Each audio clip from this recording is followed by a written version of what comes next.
ये कहानी जामपुर नाम के गांव की है।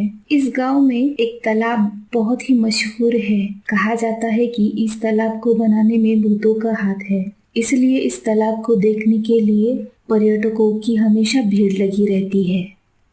जटासी नाम के एक गांव में श्यामलाल नाम का एक जमींदार रहता है।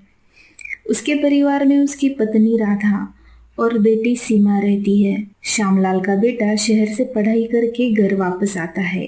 एक दिन श्यामलाल सोचता है कि मेरे बाद मेरी सारी प्रॉपर्टी और सब कुछ मेरे बेटे का ही है और मेरा बेटा ही सब कुछ संभालेगा, तो क्यों ना मैं अभी से उसकी शुरुआत करूं। थोड़ी देर बाद श्यामलाल अपने बेटे उमेश के पास जाता है और कहता है, बेटा बेटा उमेश, मुझे तुमसे कुछ बात करनी है।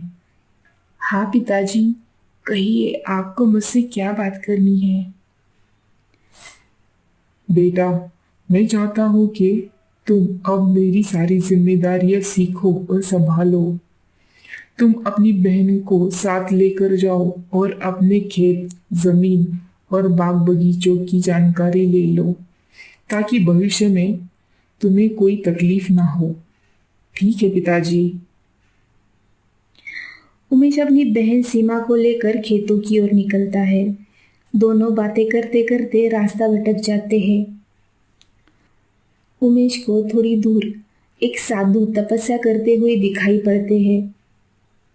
दोनों साधु के पास जाकर उनसे रास्ता पूछते हैं, पर साधु तपस्या में होने की वजह से कुछ नहीं बोलता और कुछ भी जवाब नहीं देते। साधु उनकी बात पर कोई जवाब नहीं दे रहा, यह बात देखकर उसको बहुत गुस्सा आता है और साधु की तपस्या भंग करने लग जाता है। उनसे बदतमीजी करने पर उतर आता है। साधु की तपस्या भंग होने की वजह से वो गुस्सा हो जाते हैं।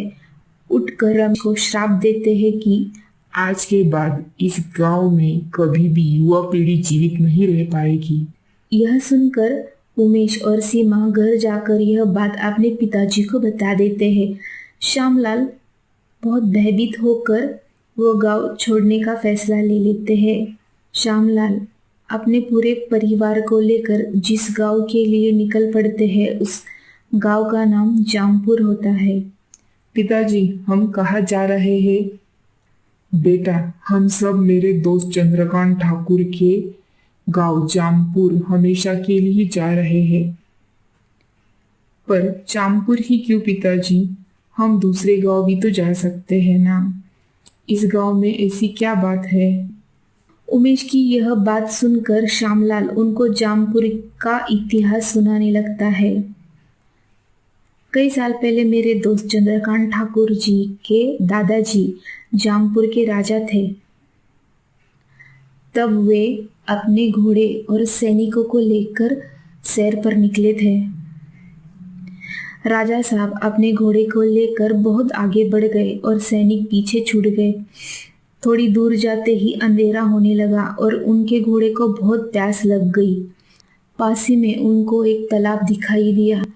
राजा साहब ने जाकर अपने घोड़े को पानी पिलाया और सामने देखा तो एक परछाई नजर आई। थोड़ी देर बाद परछाई का चित्र स्पष्ट हुआ और उनको एक भूत दिखाई दिया।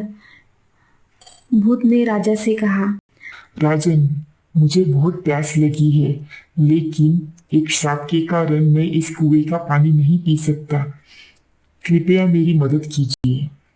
राजा ने भूत को पानी पिलाया। भूत बहुत खुश हुआ और बोला, राजन, मांगो, क्या चाहिए तुम्हें? मैं बहुत खुश हूँ तुम पे। राजा ने कहा, तुम मुझे एक ऐसा तालाब बना के दो जिससे पानी कभी भी खत्म ना हो और मेरे गांव में हमेशा हरियाली बनी रहे। ठीक है राजन, तुम तालाब खुदाई का काम शुरू कर दो। तुम्हारे मजदूर एक दिन में जितना काम करेंगे, उससे 100 गुना काम रात में मैं अकेला करूंगा। देखते ही देखते भूत की मदद से तालाब तैयार हो गया और इस तालाब की खासियत यही है कि इस तालाब का पानी कभी भी खत्म नहीं होता। इस वजह से इस गांव में हमेशा हरियाली रहती है। इसीलिए बहुत से लोग इस गांव में रहने के लिए आते हैं और अपना और अपने परिवारों का सुखी जीवन